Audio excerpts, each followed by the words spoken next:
ஆனால் சுதந்திர போராட்ட தியாகிகளுக்கு இதுவரை கவர்மெண்ட் வேலை கொடுக்கல. வரலாறு மறைக்கப்பட்டது. போராட்டத்தில் முழுமையாக இருந்தது பூராமே கொண்ட மறவர்கள் தான். மறவர்களுடைய இது இன்னும் நிறைய பேர் இருக்காங்க, நிறைய பேர் பட்டயத்தோடு இருக்காங்க. வெளியே காட்ட முடியாமல் இது எதுக்கு நமக்கு வேணுமா தேவையான்ட்டு இப்படி ஒரு சூழ்நிலைகள் வரும்போது நாங்கள் இதை வெளியே காட்டக்கூடிய சூழ்நிலையில் இருக்கேன். திரு ஜான் பாண்டியன் அவர்கள் எல்லா மக்களோடைய சமத்துவமாக இருந்து அவர் இதுவரைக்கும் எந்த பிரச்சனைகளுமே இல்லாமல் போயிட்டுருக்கு.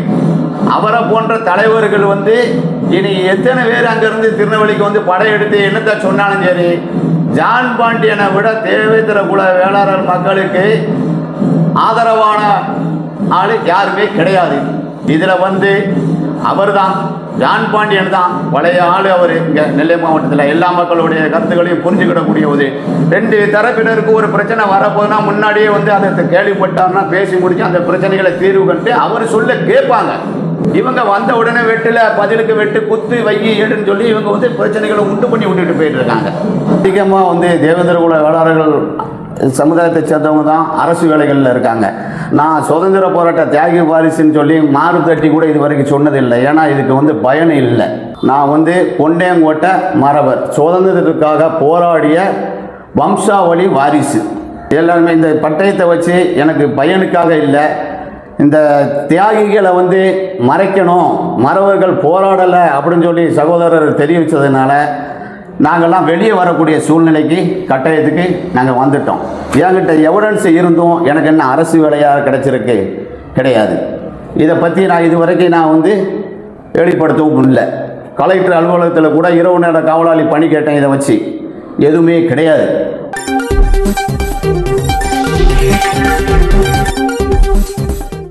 அதாவது ஒரு 4-5 தினங்களுக்கு முன்பு திருநெல்வேலி சந்திப்பில் காமராஜர் சிலை அருகே செந்தில் மல்லர் என்பவர் நேதாஜி சுபாஷ் சந்திரபோஸை பற்றியும் முத்துராமலிங்க தேவரை பற்றியும் கொண்டையங்கோட்டை மறவரை பற்றியும் அவதூறா பேசியிருப்பதாக தொடர்ந்து கலெக்டர் அவர்களுக்கும் திருநெல்வேலி காவல் கண்காணிப்பாளர் அவர்களுக்கும் போலீஸ் கமிஷனர் அவர்களுக்கும் உங்கள் சமுதாயத்தை சேர்ந்த நபர்கள் இயக்கங்கள் தொடர்ந்து அவரை கைது செய்யணும்னு சொல்லி கம்ப்ளைண்ட் பண்ணிட்டு வராங்க.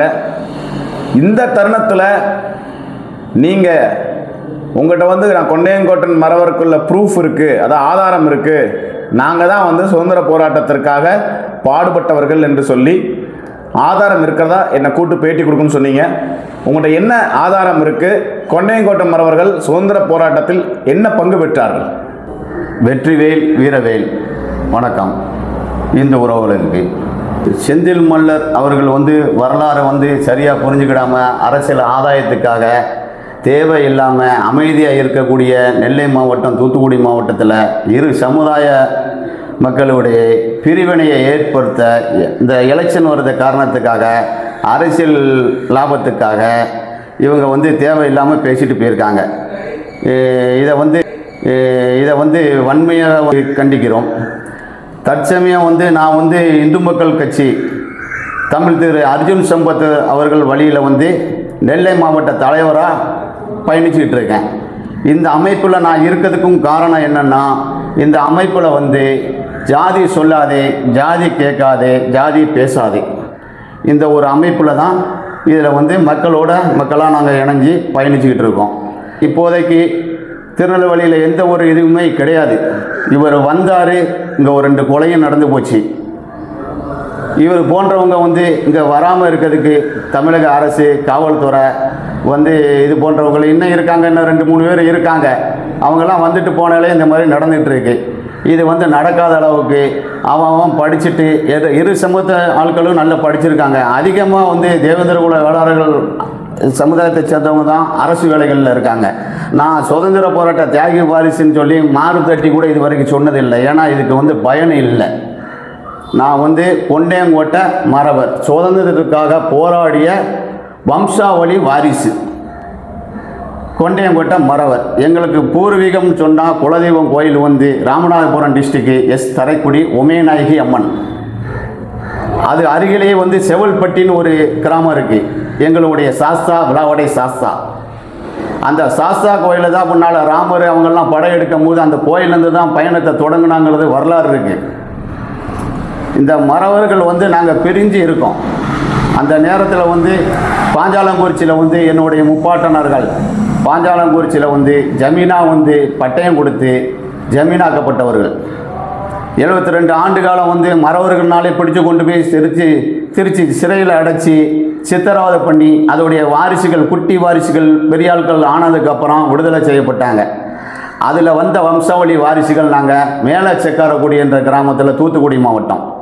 அந்த மாவட்டத்தில் நாங்கள் வந்து எங்கள் குடும்பத்தோடு எங்கள் தாத்தா காலங்களில் வந்து அவருக்கு பிறந்தவங்க வந்து 6 பேர், பெரிய குடும்பம், 4 பெண்கள், இப்படி வந்து இப்போ விரிவாக இருந்துகிட்டு இருக்கோம். மதுரை மெட்ட சென்னை வரைக்கும் இருக்காங்க. எல்லாருமே இந்த பட்டயத்தை வச்சு எனக்கு பையனுக்காக இல்லை, இந்த தியாகிகளை வந்து மறைக்கணும், மறவர்கள் போராடலை அப்படின்னு சொல்லி சகோதரர் தெரிவித்ததுனால நாங்கள்லாம் வெளியே வரக்கூடிய சூழ்நிலைக்கு கட்டாயத்துக்கு நாங்கள் வந்துட்டோம். என்கிட்ட எவிடன்ஸ் இருந்தும் எனக்கு என்ன அரசு வேலையாக கிடைச்சிருக்கு கிடையாது. இதை பற்றி நான் இதுவரைக்கும் நான் வந்து வெளிப்படுத்தவும் இல்லை. கலெக்டர் அலுவலகத்தில் கூட இரவு நேர காவலாளி பணி கேட்டேன், இதை வச்சு எதுவுமே கிடையாது. ஆனால் இந்த பாஞ்சாலங்குறிச்சி கோட்டையை வந்து திமுக தலைவர் கருணாநிதி அவர்களுடைய தலைமையில் தான் அந்த கோட்டையை வந்து திறந்தாங்க. இன்றைக்கு வந்து திமுக ஆட்சி தான் நடந்துகிட்ருக்கு. இந்த திமுக ஆட்சி காலத்தில் வந்து வெளியே தனிப்பட்ட முறையில் ஜாதி இதுகளில் வந்து இந்த கொலை செய்யப்பட்டவர்கள் அந்த மாதிரி குடும்பங்களுக்கு கூட வந்து கலெக்டர் அலுவலகத்தில் வந்து அமைச்சர் வந்து வேலை கொடுக்க சொல்லி அரசு வேலை கொடுத்துருக்காங்க இறந்தவங்க குடும்பத்துக்கு. அது ஒரு நல்ல விஷயந்தான். ஆனால் சுதந்திர போராட்ட தியாகிகளுக்கு இதுவரை கவர்மெண்ட் வேலை கொடுக்கலை. வரலாறு மறைக்கப்பட்டது. போராட்டத்தில் முழுமையாக இருந்தது பூராமே கொண்ட மறவர்கள் தான். மறவர்களுடைய இது இன்னும் நிறைய பேர் இருக்காங்க, நிறைய பேர் பட்டயத்தோடு இருக்காங்க. வெளியே காட்ட முடியாமல் இது எதுக்கு நமக்கு வேணுமா தேவையான்ட்டு இப்படி ஒரு சூழ்நிலைகள் வரும்போது நாங்கள் வந்து இதை வந்து வெளியே காட்டக்கூடிய சூழ்நிலையில் இருக்கேன். இப்போ நீங்கள் ஒரு பட்டயம், செப்பு பட்டயம் காமிச்சிங்க, அது யாரால் வழங்கப்பட்டது, எதற்காக உங்களுக்கு வழங்கப்பட்டது, உங்களோட பாரம்பரியம் என்ன, உங்களுக்கு பாஞ்சாலங்குறிச்சியில் வந்து உங்களுக்கு என்ன வேலை? அது கூட்டனார் வந்து கட்டபொம்மன் கோட்டையில் மைக்காப்பாளர், தடியடிக்காரங்கிற ஒரு பட்டம், ஜக்கம்மாள் கோயிலுடைய நிர்வாகி, இந்த 3மே வழங்கப்பட்டது. செம்பு பட்டயம் ஜமீன் நீங்கள் அப்படின்னு சொல்லி இந்த பட்டயத்தை வந்து இந்த வீரமாக வந்து போராடினவங்க வம்சாவளி வாரிசுகளுக்கு இந்த பட்டயம் வழங்கப்பட்டு அந்த நாங்கள் இருக்கக்கூடிய பகுதி மேலே சக்கரக்குடி, அதில் வந்து ஒரு 18 கிராமங்களுக்கு நாங்கள் தான் காவல்காரங்க. எங்களை வந்து காவல்காரங்கள் தான் அங்கே அழைப்பாங்க. இப்படி தான் இருந்திருக்கோம். அதே இதில் வந்து எங்கள் தாத்தா 6 பேர், 4 பெண்கள் அவங்களோட, இவங்க எல்லாமே ஒரே குடும்பம் தான். இந்த இந்து மறவர்கள் அங்கே மேலே சக்கரக்குடியில், அதுக்கு கீழ்ப்புறம் தேவேந்திர குல வேளாளர்கள் குடும்பம் 300 வீடுகள். இந்த 300 வீடுகாரங்களுக்குமே அப்போவே எங்கள் குடும்பத்துக்கு ஆதரவு. அதில் ஒரு தாத்தா இறக்காரு. எங்கள் அப்பாவுக்கு கொண்டும் நான் சிறு வயசில் இருக்கும்போது போகிறாங்க. அங்கே போகும்போது எங்கள் ஐயாவை நாங்கள் தான் குளிப்பாட்டுவோம், நாங்கள் தான் தேர் கட்டுவோம், நாங்கள் தான் ஆடுவோம் பாடுவோம் எல்லாம் செய்வோம், நீங்கள் வந்து கொல்லி மட்டும் வச்சுட்டு போங்கன்னு சொல்லி அந்த ஊர் மக்கள், தேவேந்திர குல மக்கள் அப்போ இருந்து அவங்களுடைய சகோதர முறைப்படி அவங்க வந்து எல்லா இறுதி இதுகளுமே அவங்க தான் செஞ்சாங்க. அந்த அளவுக்கு ஒத்துமையாக இருக்குது, ஒத்துமையாக இருந்துச்சு. இப்போ வந்து 90லேருந்து இந்த மாதிரி ஒரு சில அரசியல் லாபத்துக்காக சாதி தலைவருங்கிற போர்வையில் இருக்கக்கூடிய பையன்களை பூராமே ஒன்றத்துக்கும் வழி இல்லாமல் அன்னன்னைக்கு வேலைக்கு போகிறவங்களை தேர்ந்தெடுத்து கவர்மெண்ட் வேலைக்கு போகிறவங்க படித்தவங்களெல்லாம் எடுக்க மாட்டாங்க.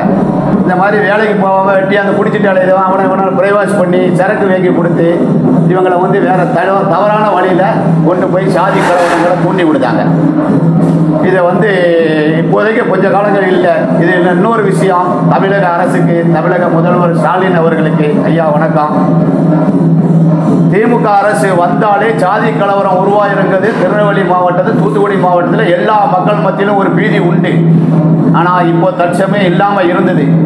இப்போ இது போன்ற சமூக விரோதிகள் உள்ள வந்து கலவரத்தை உங்களுடைய ஆட்சிக்கு குந்தகம் விளைவிக்கும் நிலையில் அடுத்த எலெக்ஷன் வருது, இதெல்லாம் கவர் பண்ணி தான் இவங்க இந்த மாதிரி இதுகள் செய்தாங்க. இதை வந்து உளவுத்துறை மூலமாக நீங்கள் கண்காணித்து, காவல்துறை மூலமாக நீங்கள் வந்து நடவடிக்கை எடுத்து இது போன்ற சமூக விரோதிகள் இப்படி பிரச்சனைகள் உள்ள இடம், எளிய மனசு உள்ளவங்க இவங்களை ஈஸியாக ஏமாற்றிடுறாங்க. இங்கே உள்ள இரு பிரிவினருமே நல்ல சமத்துவமாக தான் அங்கே வாழ்ந்துட்டு இருக்காங்க. என் பையன் ஸ்கூல் போகிறான், என் பையன் கூட கூட வேளாளர்கள் தான் சேர்ந்துட்டு இருக்காங்க. அவ்வளோ ஃப்ரெண்ட்ஷிப்பாக இருக்காங்க. இதை வந்து சீர்குலைச்சிக்கிட்டு இந்த மாதிரி சமூகங்கள் உள்ளே வந்துட்டு இருக்காங்க. இவங்களை வந்து தடுத்து நிறுத்த வேண்டும். அவர் வந்து மறவர்களை பேச போய் தான் நான் இப்போதைக்கு வந்து உங்கள்கிட்ட வந்து நான் பேசுகிறேன். இல்லைன்னா இதுவும் பேசுறதுக்கு இல்லை. சரிங்க, தேவேந்திர குல வேளாளரோட தலைவர்கள்லாம் இந்த இதுக்கு வந்து செந்தில் மலரோட பேச்சுக்கு யாருமே கண்டனம் தெரிவிக்கல. அவங்களாம் திருநெல்வேலியில் இருக்காங்களா, இல்லை அவங்க வந்து வேற ஏதாவது வேலையில் இருக்காங்களா? இது கண்டனம் கூட தெரிவிக்க முடியலையே அவங்களால. நீங்கள் என்ன நினைக்கிறீங்க அதை பற்றி? தேவேந்திர குல வேளாளர் மக்களை வந்து எனக்கு விவரம் தெரிஞ்சு அரவணைச்சு எந்த ஒரு சமூக பிரிவினையும் இல்லாமல் வழி நடத்திக்கிட்டு இருக்கக்கூடிய ஒரு மாபெரும் தலைவர் இங்கே இருக்கார் நெல்லையில், திரு ஜான் பாண்டியன் அவர்கள். திரு ஜான் பாண்டியன் அவர்கள் வந்து எல்லா மக்களோடையும் சமத்துவமாக இருந்து அவர் இதுவரைக்கும் எந்த பிரச்சனைகளுமே இல்லாமல் போயிட்டுருக்கு. அவரை போன்ற தலைவர்கள் வந்து இனி எத்தனை பேர் அங்கேருந்து திருநெல்வேலிக்கு வந்து படையெடுத்து என்னத்தை சொன்னாலும் சரி, ஜான் பாண்டியனை விட தேவேந்திர குல வேளாளர் மக்களுக்கு ஆதரவான ஆள் யாருமே கிடையாது. அவருமே அவருடைய பதிவில் கண்டனத்தை தெரிவிச்சிட்டு இருக்காங்க. இப்படி எனக்கு தெரிஞ்சு வந்து அவர் தான் தெரிவிக்கணும். இந்த மண்ணுக்கு சொந்தக்காரர் அவர் இருக்கும்போது இப்படி வந்து பேசிட்டு போகிறது அவருக்கு தான் அவமானம். அதனால் வந்து அவர் தான் அதை வந்து பேசிக்கிடணும். மற்றவங்கலாம் சிறு வயசில் உள்ளவங்க இதெல்லாம் வந்து இப்போ வந்து ஒவ்வொருத்தரும் ஒரு அமைப்பை வச்சுக்கிட்டு பிரிவினையை தான் உண்டு பண்ணுதாங்களே தவிர இவங்க வந்து சமத்துவமாக வாழறதுக்குள்ள இலக்கணமே கிடையாது. அவங்க குடும்பம் நல்லா இருக்கணும், இந்த மக்களை பாழாக்கிடணும், இந்த மாதிரி ஒரு சூழ்நிலையில் தான் இப்போ உள்ள ஆட்கள்லாம் இருக்காங்க.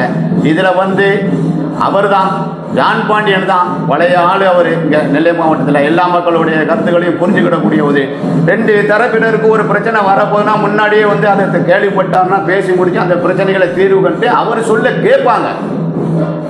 இவங்க வந்த உடனே வெட்டில் பதிலுக்கு வெட்டு குத்து வைகி எடுன்னு சொல்லி இவங்க வந்து பிரச்சனைகளை உண்டு பண்ணி விட்டுட்டு போயிட்டு இருக்காங்க. நெல்லை மாவட்டத்தில் வந்து இது போன்றவங்க வந்து பேசிட்டு போனாங்கன்னா அதில் வந்து தலைக்குனிவு வந்து ஜான் பாண்டியன் அவர்களுக்கு தான். அவங்க தான் முன்னெடுத்து பேசணுமே தவிர எங்களுக்கெல்லாம் நமக்கெல்லாம் எனக்கெல்லாம் வேலையே கொடுக்கக்கூடாது. ஆனால் அவருக்கு வரலாறு தெரியும். கொண்ட மறவர்கள் பயணிச்சாங்க, போரில் அதிகமாக பயணிச்சுட்டாருங்கிறதெல்லாம் வரலாறு அவர் படித்தாலும் அவங்க படிச்சிருப்பாங்க, அவங்களுக்கு தெரியும். அது அவங்களே பேசட்டும்.